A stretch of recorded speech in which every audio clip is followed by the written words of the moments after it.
Deze plant is compleet verbrand. Dat komt door de zon, omdat ik hem niet goed heb afgehard. Hoe voorkom je dat door je planten wel te acclimatiseren of wel goed af te harden? Nou, dat ga ik uitleggen in deze video.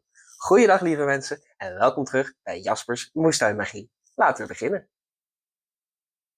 Net als bijvoorbeeld de huid van mensen kunnen ook de blaadjes van plantjes verbranden.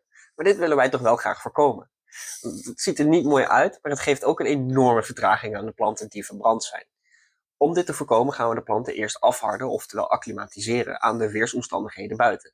Nou, hetgene waar ze het meeste last van hebben, dat is toch eigenlijk wel het UV-licht, het zonlicht. Ja, daar kunnen ze gewoon niet zo goed tegen, dan verbranden ze net als onze huid. Maar daarnaast is ook bijvoorbeeld de wind, ja, daar hebben ze ook wel last van als ze dat niet gewend zijn. Want dan gaan ze als een gek helemaal alle kanten opwaaien. En als je bijvoorbeeld jonge, slappe tomatenplantjes hebt, die gaan gelijk omver. Dat wordt niet heel veel. En dat zorgt uiteindelijk voor dat je plantjes dus niet zo goed gaan groeien. Dus daarom wil je dat voorkomen door ze te acclimatiseren of af te harden. De enigste manier om dat te doen, of de makkelijkste manier om dat te doen, niet per se de enigste manier, is om ervoor te zorgen dat ze langzaam wennen. En dat doen we door ze er langzaam aan bloot te stellen.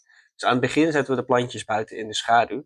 Omdat het s'nachts weer een stuk kouder wordt, halen ze s'nachts wel nog binnen. Maar overdag kunnen ze gewoon even buiten zetten in de schaduw. En ja, na een weekje schaduw kan je ervoor zorgen dat ze aan het zonlicht gaan wennen. Door ze eerst een uurtje in de zon te zetten. De volgende dag 2 uurtjes, dan 3 uurtjes. En op die manier kan je het langzaam opbouwen totdat die planten op een gegeven moment echt gewend zijn aan gewoon de hele dag in de volle zon staan. En dan heb je ze geacclimatiseerd, oftewel afgehard. En dan krijg je niet dit, maar dan kunnen ze tenminste mooi groen blijven zoals het hoort.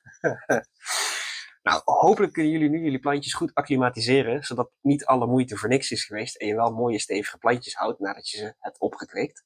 Hartstikke bedankt voor het kijken en hopelijk tot de volgende keer.